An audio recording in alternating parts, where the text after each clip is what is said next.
B-17 World War II bomber that was involved in a deadly crash in Connecticut has been to the Purdue University airport several times. Wednesday's crash has some wondering what will happen to living history museums. Local aviation enthusiasts say while the tragic crash hits home, they believe living history museums like the Wings of Freedom tour serve a valuable purpose.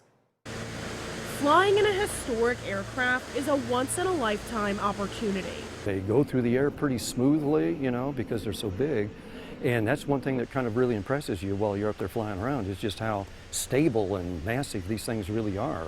David Berkey has been a passenger on the B-17 that crashed in Connecticut several times. He says many people from the greater Lafayette area have ridden on the plane themselves and may not have realized it. We've had this particular B-17, its nose art is called 909. We've had it here 3 times already.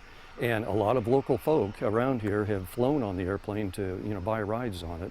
He says the crash hits close to home since he's worked with the Collings Foundation every time they've brought their living history museum to the Purdue airport. Oh, it was a punch right in the gut, let me tell you. He says he doesn't think this crash will change people's attitudes towards flying and riding in historic planes. To be able to see that in action and actually get an opportunity to actually fly on one of these things is really a rare treat. So I think the passion will still be there. Especially since so much maintenance goes into making sure they're safe. When you understand the unbelievable maintenance schedule that these airplanes go through, it really is a very safe aircraft for the most part. At this time, there's no word on what caused the crash of the B-17. The Collings Foundation released this statement saying, quote, "Our thoughts and prayers are with those who were on the flight.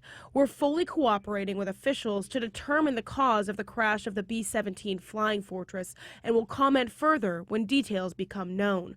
Berkey says the aviation community of Greater Lafayette will welcome back the Collings Foundation with open arms. Oh, by all means, because they have some terrific aircraft.